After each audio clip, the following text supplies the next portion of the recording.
Kegagalan orang Kristen mau menikmati pertolongan Tuhan, mau menikmati pemeliharaan Tuhan, mau menikmati perlindungan Tuhan, tanpa bertanya, untuk apa kau tolong aku Tuhan? Untuk apa kau pelihara aku Tuhan? Untuk apa kau lindungi aku Tuhan? Sehingga seringkali orang Kristen itu persis seperti mayoritas.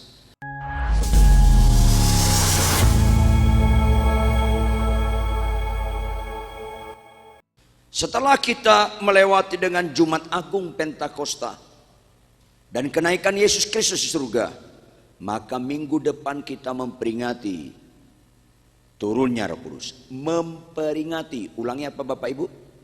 Memperingati. Artinya Roh Kudus itu turun sekali untuk seterusnya. Jangan punya pengertian, yuk kita doa puasa, Tuhan tolong Tuhan, Roh Kudus turun. Enggak. Roh Kudus turun sekali untuk seterusnya. Jadi enggak kita tunggu lagi Roh Kudus turun. Jadi yang terbalik seringkali tekankan. Yang sebenarnya sekarang Roh Kudus nunggu kita, bukan kita nunggu Roh Kudus. Roh Kudus menunggu kita supaya kita benar-benar bukan sekedar percaya, tetapi mempercayakan diri yang dimaknai dalam ibadah yang sejati. Persembahkan tubuhmu sebagai persembahan yang hidup, yang kudus, puncaknya yang berkenan kepada Allah. Roh Kudus menunggu kita mempercayakan, bukan sekedar percaya, mempercayakan diri kita supaya kita dikendalikan oleh Dia. Kegagalan orang Kristen mau menikmati pertolongan Tuhan, mau menikmati pemeliharaan Tuhan, mau menikmati perlindungan Tuhan, tanpa bertanya, untuk apa kau tolong aku Tuhan? Untuk apa kau pelihara aku Tuhan? Untuk apa kau lindungi aku Tuhan? Sehingga seringkali orang Kristen itu persis seperti mayoritas. 10 orang sakit kusta. Pernah baca Bapak Ibu? Lukas 17? Tolong jawab. 10 orang sakit kusta. Berapa yang percaya kepada Yesus bahwa mereka sanggup disembuhkan? Berapa? Yang keras dong. Belum pada makan ya? Berapa yang percaya Yesus sanggup menyembuhkan mereka? Semua. Ojo lali nggih. Semua percaya Yesus sanggup menyembuhkan mereka.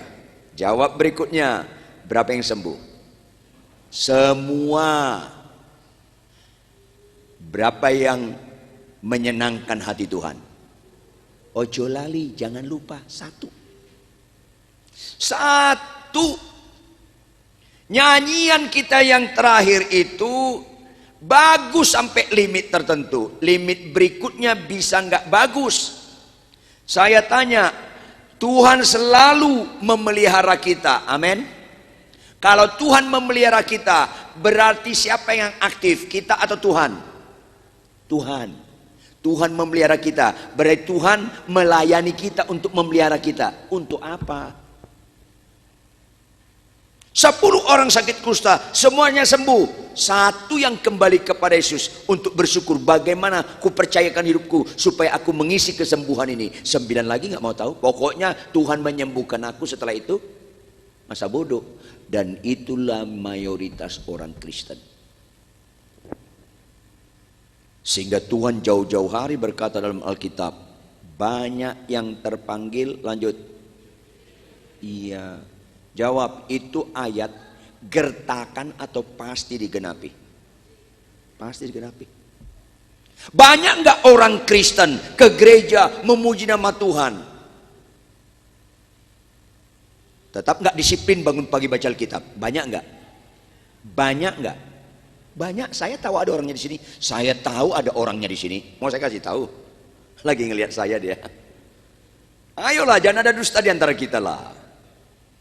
Banyak enggak orang diberkati Tuhan dengan pekerjaan kesehatan? dapat berkat, nggak tertarik tuh memberikan perpuluhan. What next? Apa berikutnya? Itu seringkali orang tidak tahu beribadah. Malah di gereja ditekankan, datanglah ke gereja yang sakit sembuh, yang nggak punya anak dapat anak, yang nggak punya pekerjaan dapat pekerjaan, yang nggak punya rumah dapat rumah. Ada apa ini? Padahal ibadah yang sejati adalah bukan menerima, persembahkan tubuhmu sebagai persembahan hidup yang kudus, puncaknya yang berkenan kepada Allah. Sehingga banyak orang Kristen masuk gereja, keluar gereja, menyanyikan lagu, Tuhan selalu memeliharaku, melindungiku, mengenyangkanku, tetapi pemarah tetap pemarah, pemalas tetap pemalas, pembohong tetap. Ini yang bahaya Bapak Ibu. Mari kita buka Alkitab kita, Yohanes 16 ayat 7 sampai 15. Yohanes 16 ayat 7 sampai ayat 15. Kalau sudah dapat, saya ajak kita membacanya bergantian. Saya baca ayat yang ganjil, Bapak Ibu baca ayat yang genap. Ayat terakhir, ayat 15, kita bersama-sama. Yang sudah dapat dan mengerti instruksinya, katakan amin. Saya mulai. Namun benar yang kukatakan ini kepadamu. Ini kalimat sedikit janggal. Namun benar yang kukatakan ini kepadamu. Yang ngomong ini Tuhan Yesus. Emang selama ini Tuhan Yesus pernah ngomong gak benar? Kenapa pakai namun benar yang kukatakan ini kepadamu? Penekanannya bukan Tuhan Yesus gak pernah ngomong yang gak benar. Bukan Yesus pernah ngomong gak benar, bukan. Tetapi ada penekanan. Ini perlu kau dengar baik-baik, kau hafal, kau camkan, dan kau hidupkan. Itu makna di balik ini. Namun benar yang kukatakan ini kepadamu adalah lebih berguna bagi kamu jika aku pergi. Dimensi Petrus dan kawan-kawan, dimensi kesementaraan. Dia suka Yesus jangan pergi. Yesus selalu ada pada mereka secara lahiriah. Itu umumnya orang Kristen dan tidak sedikit pendeta hamba Tuhan.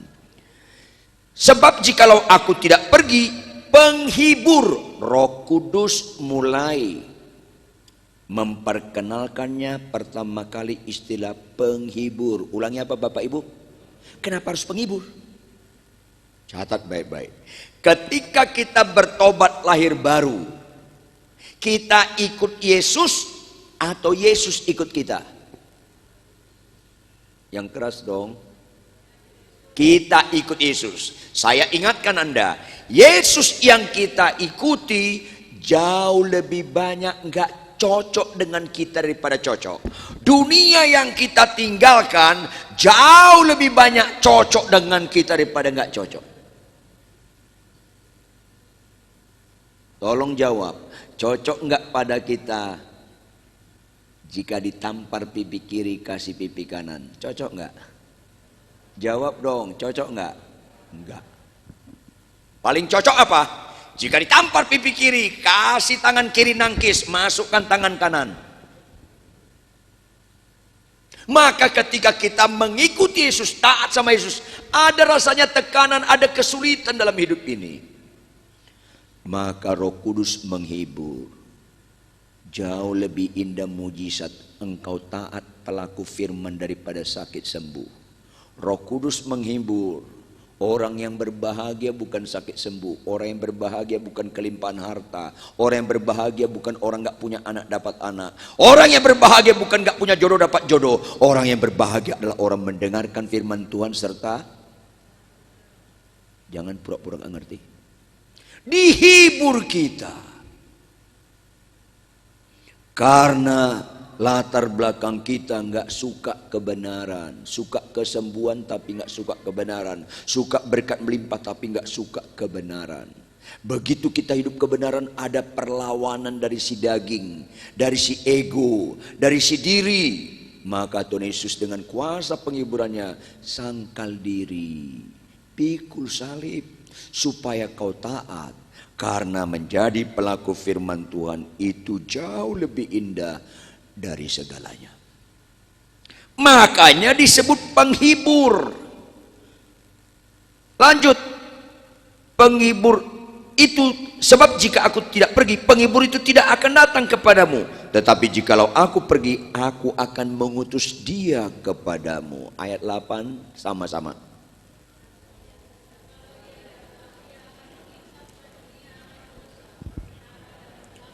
Yes.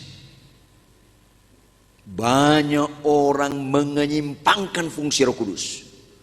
Fungsi Roh Kudus adalah pertama, menginsafkan kita akan dosa.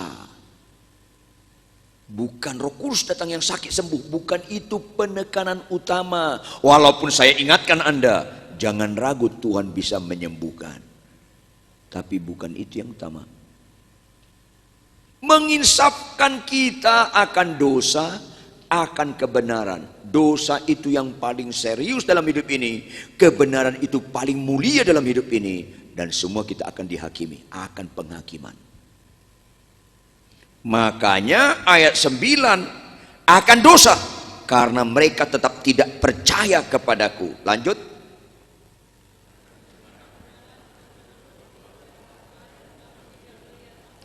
Akan penghakiman karena penguasa dunia ini telah dihukum. Ayat 12.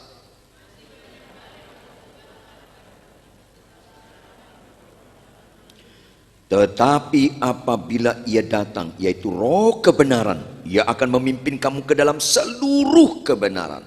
Sebab ia tidak akan berkata-kata dari dirinya sendiri, tetapi segala sesuatu yang didengarnya, itulah yang akan dikatakannya. Dan ia akan memberitakan kepadamu hal-hal yang akan datang. Lanjut.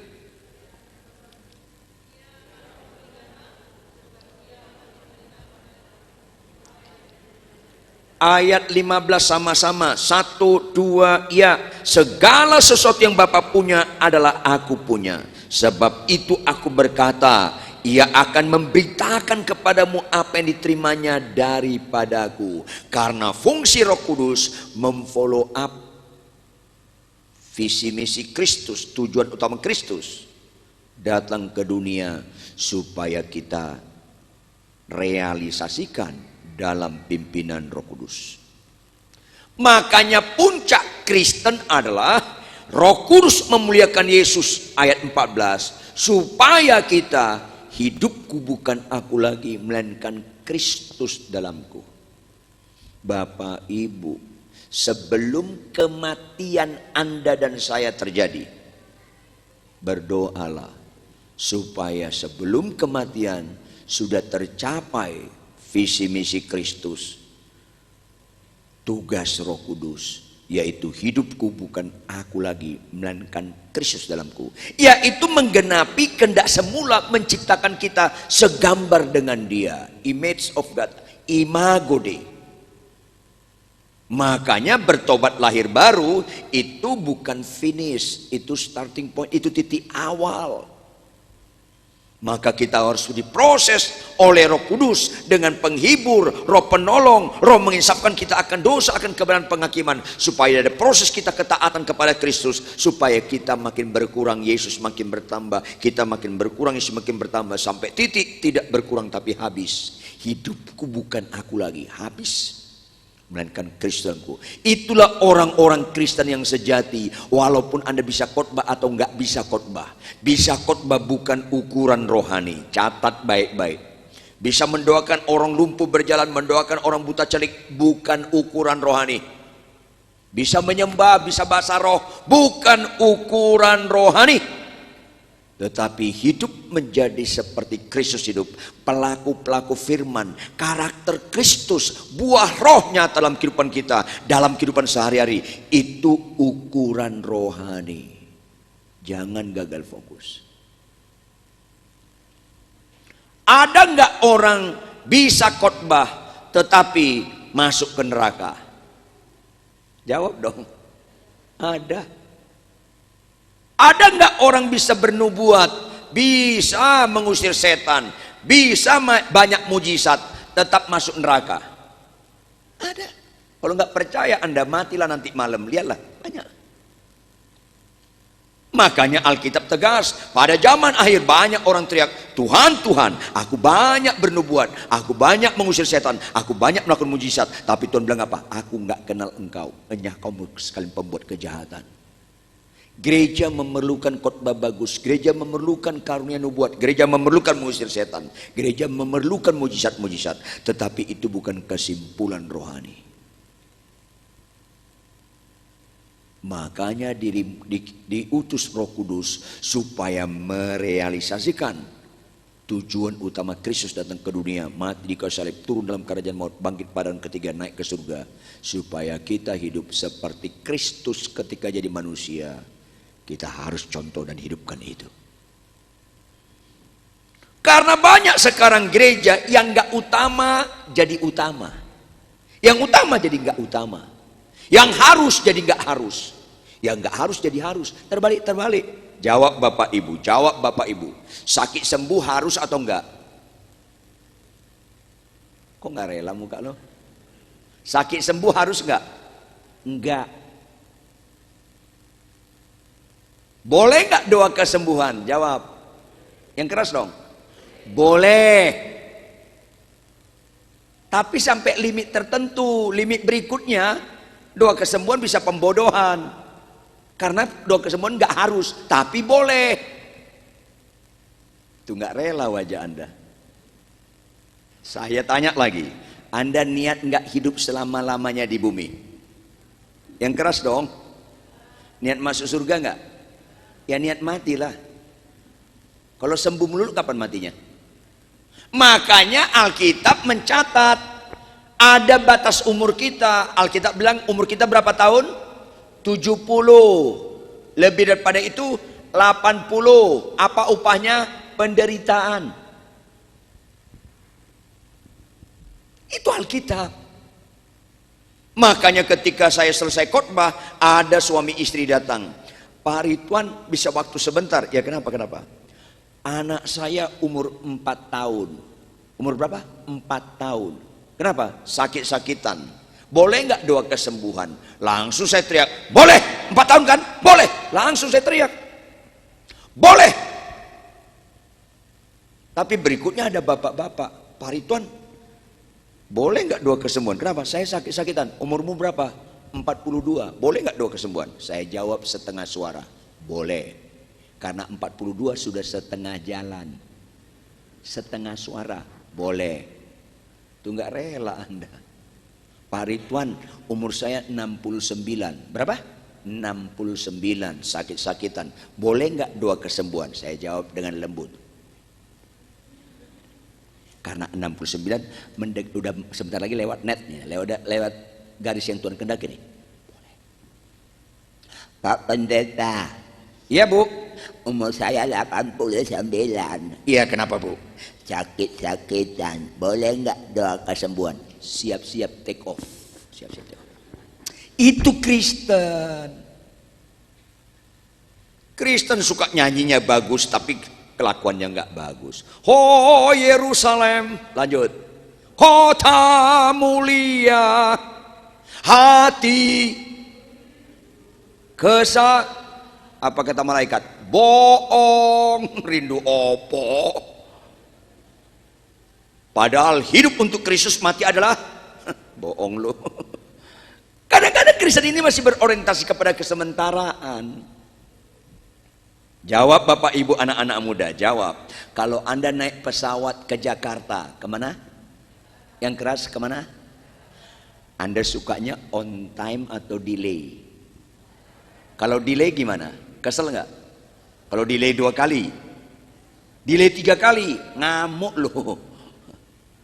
Maunya on time, tolong jawab. Mana lebih bagus, Jakarta atau surga?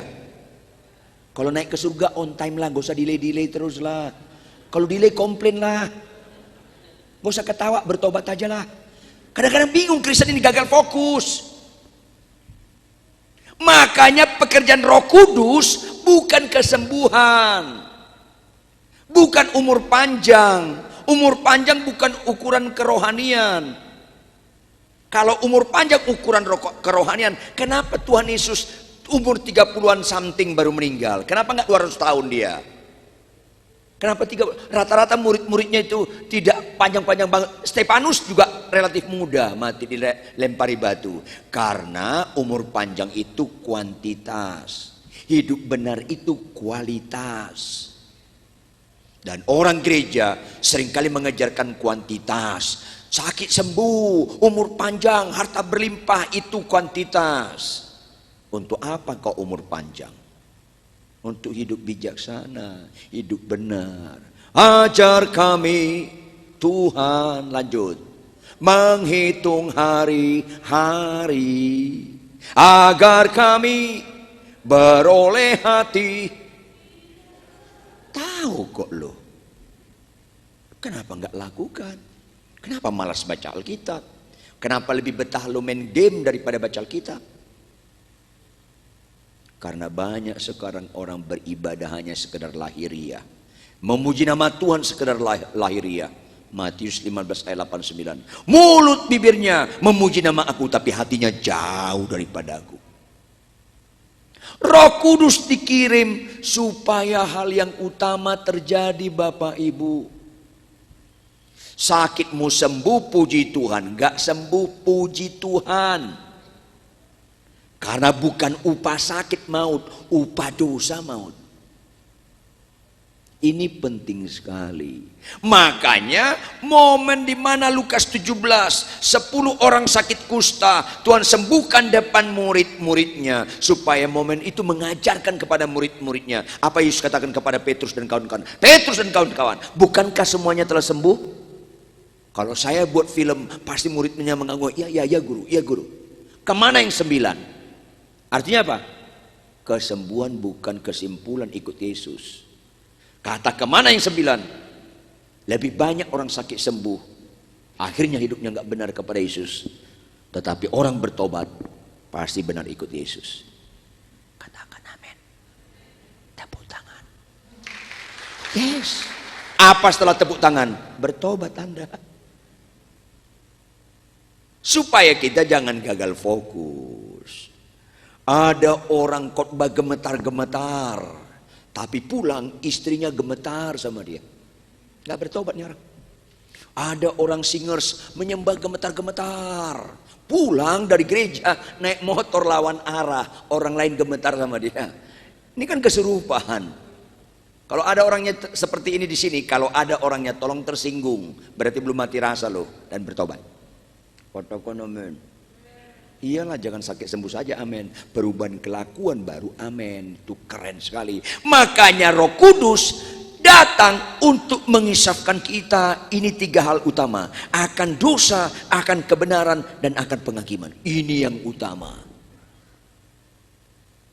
Kenapa akan dosa, Bapak Ibu? Yang paling serius dalam hidup ini dosa. Orang gagal fokus, doa puasa supaya sakit sembuh, tapi enggak doa puasa supaya jangan berbuat dosa. Gagal fokus. Doa puasa supaya dia dapat rumah, doa puasa supaya dia dapat mobil, doa puasa supaya anaknya masuk perguruan tinggi yang bagus, tapi enggak doa puasa untuk supaya jangan berbuat dosa. Gagal. Banyak yang terpanggil, sedikit yang terpilih. Gagal. Bapak Ibu, lihatlah serius tidak serius satu masalah dari apa akibatnya dan siapa yang turun tangan mengatasi masalah. Jawab Bapak Ibu anak-anak muda, mana lebih serius, kanker atau bisul? Kenapa? Karena akibatnya. Kanker bisa mati gak? Bisa mati. Bisul? Kagak. Maka kanker lebih serius karena akibatnya. Mana lebih serius, dosa atau kanker? Ya dosa. Kalau nggak percaya Anda, matilah nanti malam, tanya Tuhan Yesus. Dosa. Puji Tuhan kalau bisa bangkit lagi. Karena mayoritas orang di dunia mati dulu baru insaf bahwa dosa itu paling serius. Kalau mati baru insaf, expire, kedaluarsa. Makanya bersyukurlah Bapak Ibu sebelum meninggal dengar khotbah hari ini, supaya kalau tahun depan meninggal agak beres hidup kita ini. Dosa yang serius. Kenapa kanker lebih serius daripada bisul? Lihat siapa yang turun tangan. Kalau kanker harus turun tangan minimal 2 dokter spesialis. Kalau bisul Nggak usah Anda ke dokter, nggak usah Anda ke puskesmas. Di rumah aja diem. Lama-lama bisulnya itu gede, matang kebiru-biruan. Meletus sembuh. Halo, kalau kanker dokter spesialis. Dosa lebih serius daripada kanker. Jawab Bapak Ibu anak muda, kalau dosa bisa nggak turun tangan dokter spesialis? Kagak. Jawab, siapa yang turun tangan? Lebih keras. Seharusnya orang Kristen mengajar dunia ini, mengajar lingkungan di mana dia berada, bahwa dosa itu serius, karena Tuhan harus turun tangan yang tidak ada dalam agama apapun. Tuhan harus turun tangan. Joy to the world. Itu kesukaan yang besar. Saking kesukaan besar, jika satu orang saja bertobat meninggalkan dosanya, seisi surga bersorak-sorai. Itu kesukaan besar. Makanya Bapak Ibu, Roh Kudus dikirim bukan soal sakitmu sembuh nggak sembuh, supaya kelakuanmu yang berdosa itu sembuh. Si homoseks lesbian sembuh, si pembohong sembuh, si pemarah sembuh, yang suka buka situs porno sembuh, yang suka berzina sembuh, yang sombong pelit sembuh. Itu fungsi Roh Kudus. Itu nggak ada amin. Amin berikutnya itu nggak spontan, latah. Ayo dong. Jangan dukakan Roh Kudus. Sakit sembuh, kelakuan gak berubah. Itu kan mendukakan Roh Kudus. Ini penting sekali. Jawab Bapak Ibu. Kanker termasuk penyakit paling serius di kalangan penyakit. Tolong jawab. Kalau kena kanker, sebaiknya ketahuan sejak awal atau akhir? Awal. Itu konsekuensi sudut pandang kita terhadap sesuatu yang sangat serius. Kanker itu serius. Sebaiknya ketahuan sejak awal supaya tertolong. Apalagi dosa, sebaiknya ketahuan sejak awal. Kalau Anda mencuri, Anda menipu, Anda berzina, nggak ketahuan, Anda lega, Anda lagi dalam tuntunan iblis. Bahkan Anda punya kemampuan, wajah bisa kayak drama Korea, seolah-olah tanpa dosa. Itu mengerikan sekali Bapak Ibu. Ada orang korupsi, menggelapkan pajak. Ada orang berzina, ada anak kuliah, nyontek, ngepek di jawaban ujian. Nggak ketahuan, lega. Itu mengerikan sekali. Sebaiknya kalau Anda sekolah, Anda kuliah, nyontek, ketahuan guru, itu mujizat. Itu nggak ada amin kalau khotbah begini. Karena dosa itu sangat serius, sebaiknya secepatnya ketahuan. Tapi ada orang mencuri, terus gak ketahuan, langsung dia berdoa, terima kasih Tuhan atas perlindunganmu. Ini kan kesurupan tingkat tinggi. Makanya kita mulai berubah paradigma kita. Salah satu mujizat yang indah dalam orang Kristen, selain gak berbuat dosa, kalau sampai berbuat dosa, langsung ketahuan. Di Jakarta ada bapak-bapak niat selingkuh. Tahu selingkuh gak? Berhubungan sama kuntilanak. Janjian dengan si perempuan ini depan Pondok Indah Mall. Dia jemput si perempuan ini untuk berzina di puncak. Dia bawa perempuan ini ke puncak, ke hotel yang sepi.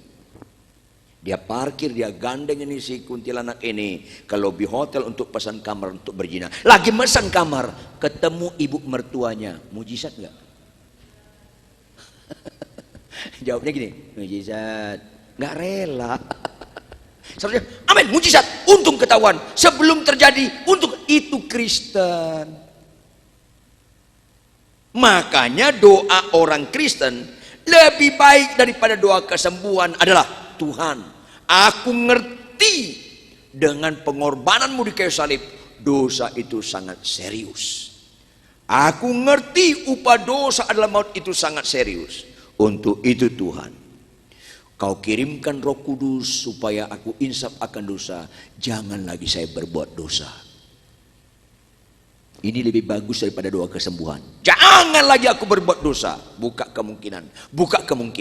Tetapi kalau sampai saya berbuat dosa, tolonglah langsung ketahuan. Bila perlu sedikit dipermalukan, supaya kejadian yang gak nyaman itu melatih ulang bagi saya bahwa saya gak pernah cocok dengan dosa. Itu doa lebih bagus daripada kesembuhan. Kembali gak ada yang bilang amin. Iya, banyak orang nyanyi Roh Kudus hadir di sini, tapi Roh Kudusnya sedih karena hanya nyanyian doang. Tapi orang yang nyanyi ini kalau berbuat dosa nggak ketahuan, lega, ya repot lah. Ini penting sekali. Makin kesini, makin akhir zaman, makin jauh orang dari kebenaran, walaupun aktif dalam pelayanan. Iblis lebih licik daripada kebanyakan kita. Sehingga kita ditipu. Silakan ke gereja, silakan khotbah, silakan menyembah. Yang penting jangan tinggalkan dosa. Itu kan mengerikan sekali penipuan iblis. Dan banyak diikuti orang Kristen. Fungsi Roh Kudus menginsafkan akan dosa. Lihat ayat 9. Diuraikan akan dosa apa?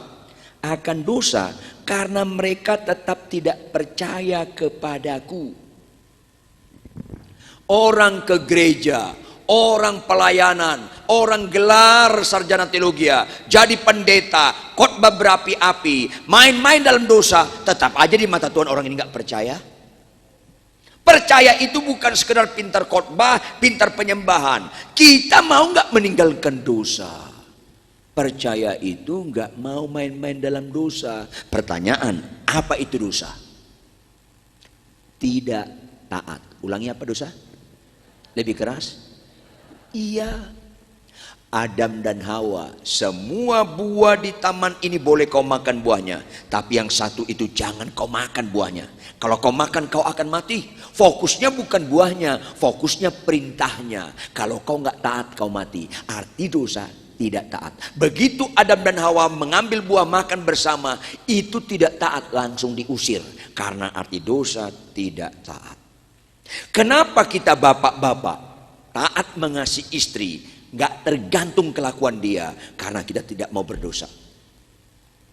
Tetapi kenapa ada bapak-bapak nyesel dengan perkawinannya karena istrinya cerewet, suka marah-marah, sehingga dia mau cerai karena orang ini nggak taat. Bapak-bapak, taatilah mengasihi istri, tidak tergantung dengan kelakuan istri. Jangan korbankan ketaatan karena kelakuan buruk dari istri. Sebaliknya ibu-ibu, hai istri, tunduklah kepada suami. Taati tunduk kepada suami bagaimanapun kelakuan suamimu. Karena ketaatan adalah statement hidup yang berbobot mengakui Yesus Tuhan, bahwa kita ditebus dan kita taati dia. Kita mengasihi istri, istri tunduk pada suami, nggak ada kaitannya dengan kelakuan pasangan. Dengar dong baik-baik. Jangan pernah korbankan ketaatan karena kesulitan konflik dalam perkawinan. Jangan pernah korbankan ketaatan. Makanya taatlah sampai mati. Makanya kasihlah musuhmu. Makanya mengucap syukurlah dalam segala hal. Karena kita bicara ketaatan. Gak heran Tuhan berkata banyak yang terpanggil, sedikit yang terpilih, karena banyak Kristen, termaksud aktivis gereja, gak taat. Nah, ini penting. Roh Kudus menginsafkan kita, dosa itu nggak taat itu mengerikan. Ketaatan adalah satu-satunya, nggak ada duanya. Satu-satunya statement hidup yang berbobot mengakui Yesus Tuhan. Khotbah, penyembahan, tapi nggak taat.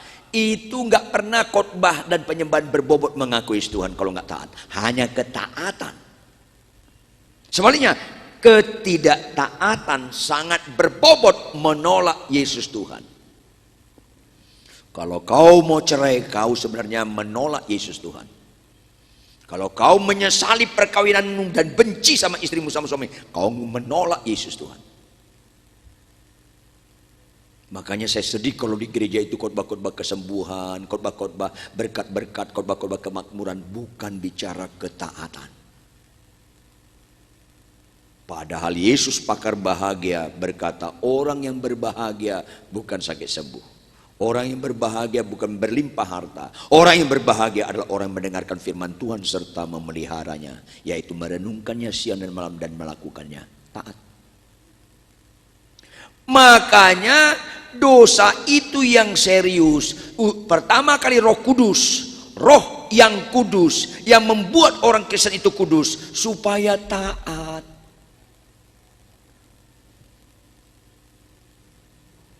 Senang saya lihat orang khotbah bagus, bawa seminar tentang perkawinan bahagia. Tapi menjadi sedih ketika orang bawa seminar tentang perkawinan bahagia, akhirnya nyeleweng menceraikan istrinya. Ini kan mengerikan. Jangan bangga kalau orang bilang, ih luar biasa khotbah Bapak bagus. Enggak, karena itu bukan ukuran rohani. Pelaku firman itu ukuran rohani, karena iman tanpa perbuatan mati. Makanya Roh Kudus dikirim supaya kita taat, menginsafkan kita akan dosa.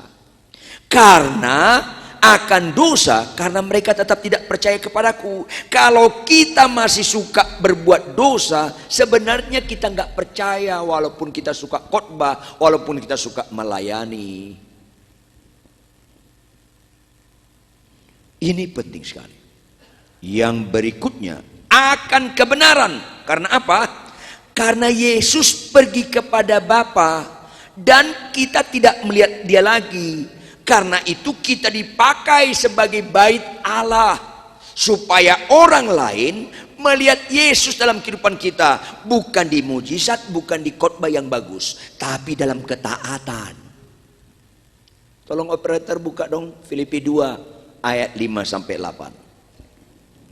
Filipi 2 ayat 5 sampai 8. Kalau sudah dapat Bapak Ibu, mari kita baca bergantian. Filipi 2 ayat 5 sampai 8. Saya baca ayat 5, kita bergantian.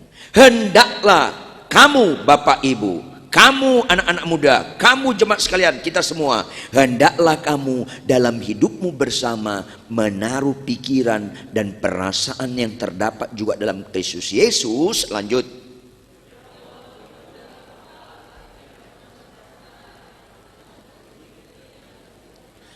Melainkan telah mengosongkan dirinya sendiri dan mengambil rupa seorang hamba dan menjadi sama dengan manusia.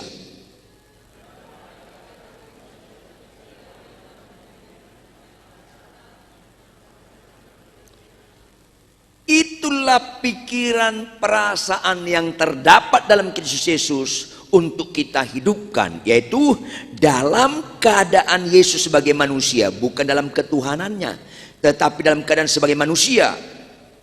Dia telah merendahkan dirinya dan taat sampai mati, bahkan sampai mati di kayu salib. Diberkatilah Bapak Ibu anak-anak muda kalau kekristenan Anda sikapi dengan hidup taat. Malanglah nasibmu kalau kau percaya kepada Yesus tapi masih suka tidak taat. Maka diinsafkan kita akan kebenaran karena Yesus sudah naik ke surga, supaya Yesus memakai hidup kita sebagai wadah bait Allah, menyatakan siapa Kristus pada dunia ini dengan ketaatan. Jangan lagi bapak-bapak, ibu-ibu, anak-anak muda, apapun alasanmu, jangan lagi naik motor lawan arah. Taat. Jangan lagi bapak, ibu, anak-anak muda malas baca Alkitab. Punya prinsip lah, capek tidak capek, ngantuk tidak ngantuk, sehat kurang sehat, konflik tidak konflik dalam rumah tangga. Tetaplah bangun pagi baca Alkitab. Taat, disiplin. Berapapun pendapatan kita buka warung, berapapun gaji kita dalam pekerjaan yang kecil maupun besar, taat berikan perpuluhan. Ini baca Alkitab malas, kasih perpuluhan gak mau, tapi suka kesembuhan. Ada apa Kristen ini? Jauh sekali dari kebenaran. Jangan pura-pura gak pernah dengar khotbah seperti ini, walaupun gak mengenakan. Walaupun akhirnya Anda nggak undang saya lagi, nggak ada masalah. Khotbah itu harus bicara kebenaran. Mengisapkan orang percaya akan kebenaran karena Yesus sudah naik ke surga, maka orang Kristen itu harus menjadi surat-surat yang terbuka yang bisa dibaca orang karena ketaatannya. Maka ada proses karakter Kristus hidup dalam orang Kristen kalau taat. Saya 30 tahun lebih dosen teologi, tapi saya bilang kau S1 sarjana teologi, kau master teologi, kau doktor teologi, kalau nggak taat tetap jadi batu sandungan. Gereja memerlukan sekolah teologi, tetapi ingat, sekolah teologi tinggi-tinggi walaupun diperlukan, itu bukan ukuran rohani. Taat. Dan taat itu harus mulai yang sekecil-kecilnya. Dan yang terakhir, mengisapkan kita akan penghakiman. Bapak Ibu suka nggak suka, mau nggak mau, kedatangan Tuhan Yesus kedua kali pasti datang. Dan dia datang tidak lagi sebagai bayi, sebagai hakim. Dan tidak ada apapun agamanya, apapun bangsanya, di sebelahan bumi manapun dia berada, semua akan dihakimi. Suka nggak suka? Tidak ada pengecualian. Semua akan dihakimi. Dan orang yang paling tidak takut masa itu, masa penghakiman itu, kalau dia taat. Karena Tuhan akan menyambut orang-orang yang taat. Walaupun dia nggak pernah jadi pendeta atau pendeta. Walaupun jemaatnya nggak pernah ratusan ribu atau cuman puluhan. Dia akan puji, sabaslah engkau hambaku yang setiawan. Karena tidak ada yang bernilai di mata Tuhan selain taat dan setia. Ini penting sekali. Nah, Bapak Ibu, kalau ada Roh Kudus, taat itu, setia itu, sehingga kita dikuatkan untuk menghadapi penghakiman, itu bukan soal bisa atau tidak bisa, tetapi soal mau atau tidak mau. Karena Alkitab berkata akan penghakiman karena penguasa dunia ini telah dihukum. Maka jangan lagi bicara bisa atau nggak bisa. Pak, kasihlah istrimu. Gimana saya kasih Pak Rituan? Dia cerewet. Pak, mengasihi itu bukan karena istrimu baik atau cerewet. Loh, kalau dia cerewet bagaimana saya kasihi? Pak, jangan ungkapkan kata-kata bodoh seperti itu. Loh, kenapa bodoh Pak? Catat baik-baik. Kamu melakukan firman mengasihi istri tergantung kelakuan istrimu. Lah iya dong. Pak, tahu nggak tergantung? Maksudnya apa? Kalau tergantung kelakuan istrimu, jadi yang menentukan kau menjadi pelaku firman, tergantung kelakuan istrimu. Sebenarnya secara etika praktis, istrimu Tuhanmu karena tergantung kepada kelakuan istrimu. Kebodohan seperti ini banyak sekali dalam kekristenan. Pak Rituan, suamiku kasar, bagaimana saya tunduk?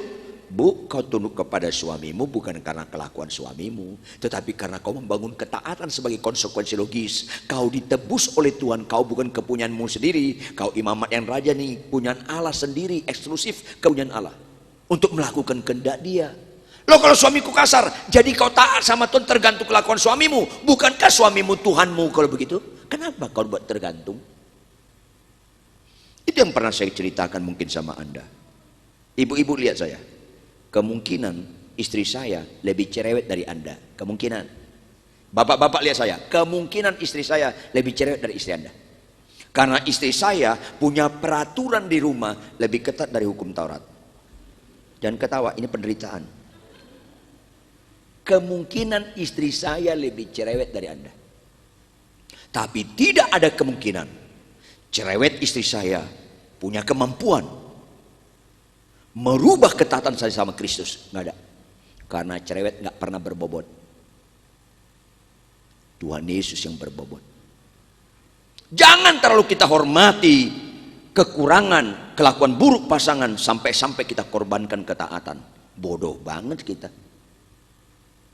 Ini penting sekali. Makanya kita taat pelaku firman Tuhan, tidak tergantung kelakuan pasangan, tidak tergantung oleh situasi dan kondisi. Paulus dan Silas sebelum masuk penjara ditelanjangi, Dicambuk, cambuknya cabangnya 5 atau 6. Di tiap ujung cambuk itu ada bola. Di tiap bola itu ada keluar kayak mata pancing. Dicambuk nempel itu ke tubuh, ditarik, dicambuk nempel ke tubuh, ditarik sebanyak 39 kali. Menurut ilmu medis Romawi, kalau 40 kali orang itu pasti mati.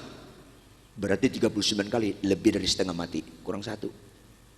Kemudian dibuang, bukan diantar pakai tempat tidur, dibuang ke penjara paling bawah. Ingat zaman dahulu penjara kayak spiral. Dibuang ke paling tengah. Paling pinggir itu sejajar dengan permukaan tanah. Makin ke tengah makin turun, makin ke tengah makin paling tengah itu paling bawah. Di mana kadang-kala air seni orang narapidana di atas turun ke situ. Di bawah itu, di tengah itu bau sekali. Sehingga Paulus dan Silas infeksi demam tinggi. Tapi situasi yang begitu mencekam dan menyakitkan tidak bisa menghalangi mereka taat untuk memuji nama Tuhan. Maka Paulus bilang sama Silas, las, apa lus? Nyanyi nyok, nyanyi mereka. Kalau sakit sembuh nyanyi, gampang. Kalau dapat mobil baru nyanyi, gampang. Kalau 8 tahun gak punya anak, dapat anak nyanyi, gampang. Dan itu bukan gambaran iman. Tapi di tengah kesulitan, dalam keadaan ketidakmungkinan, ada Roh Kudus membuat kita tetap nyanyi, taat. Itu luar biasa. Untuk itulah dikirimkan Roh Kudus, bahwa taat melakukan firman Tuhan itu bukan soal bisa atau tidak bisa, soal mau atau tidak mau. Dan kita sepakat berkata, aku mau Tuhan. Ulangi, kita sepakat berkata apa? Yes, aku mau Tuhan. Dengan segala konsekuensi, dengan segala harga yang harus dibayar, aku mau sangkali dipikul salib. Yang penting ketaatan gak pernah kukorbankan. Perjuangan kita bukan miskin kaya, perjuangan kita bukan sakit sembuh, perjuangan kita bukan jadi pendeta terkenal. Perjuangan kita taat dan setia. Ku berjuang sampai akhirnya, lanjut.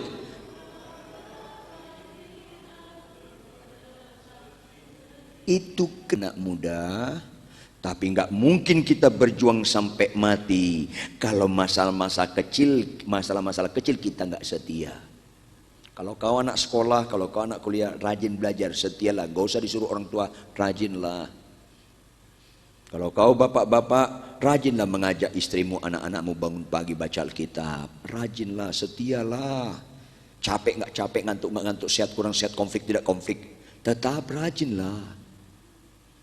Rajinlah kita Bapak, taat dan setia kita untuk memberikan perpuluhan, mengampuni, nggak bohong, nggak lagi kita fokus kepada hal-hal kedagingan. Main game kok bisa 2 jam, kok bisa 4 jam main game. Ada apa Kristen ini? Rajinlah baca Alkitab. Silakan main game 15 menit, 30 menit, karena bukan untuk itu kita hidup. Ada ibu-ibu terganggu dia dalam ibadahnya. Lihat jam tangan, lihat jam tangan. Saya bilang, saya lagi khotbah gitu. Ada apa ibu? Temannya nyeletuk, ini drama Korea udah main, dia mau pulang. Karena sinetron. Kesurupan nih orang.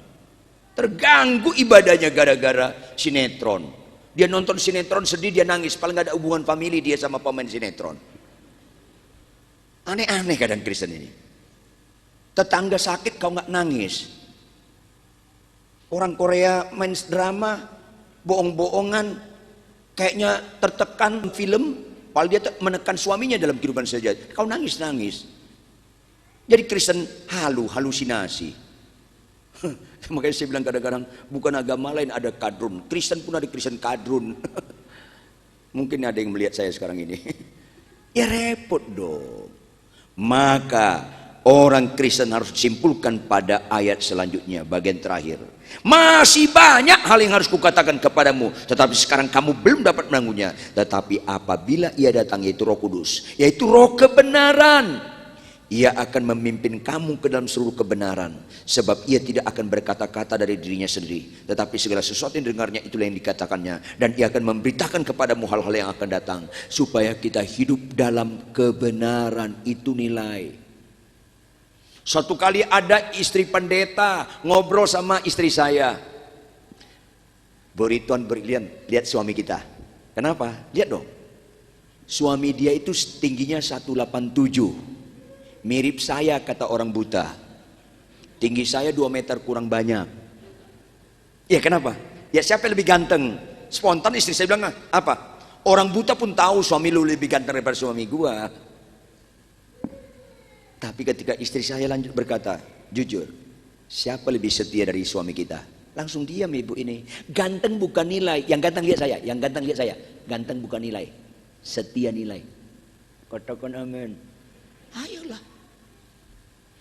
Dan Pak Pendeta ini pernah ngomong sama saya, Pak Rituan, saya mau ngomong apa? Bapak takut sama istri ya? Enggak. Ya saya lihat kalau istri bapak marah-marah, bapak diam. Iya. Kalau istri marah, jangan buka mulut. Lu takut ya? Enggak. Lo kenapa? Istri perempuan kalau marah, nalarnya tumpul. Kalau kau jelaskan nggak nyambung. Besoknya atau 2 hari kemudian baru jelaskan. Nggak ada guna kalau istri marah terus kita marah lagi, nggak ada guna. Kalau dia marah biarkan dia solo karir, nggak usah duet. Itulah. Dia ledek. Bapak ini DKI. Apa DKI? Dibawa ke tiap istri. Saya bilang, masalah buat lo. Istri saya lebih tinggi dari saya. Kalau dibawa ke tiap dia ya sah-sah saja lah. Kan nggak masalah buat lo. Dan saya kalau tidur sama istri saya, seringkali saya merosot. Persis dibawa ke tiap dia. Nggak ada masalah dong. Yang masalah Pendeta Ridwan Huta Barat itu dibawa ke tiap istri orang. Baru itu kesurupan. Kalau dibawa ke tiap istri apa masalah lo? Karena itu nggak ada masalah. Hidup nggak benar baru masalah. Makanya Roh Kudus dikirimkan supaya kita dipimpin dalam seluruh kebenaran.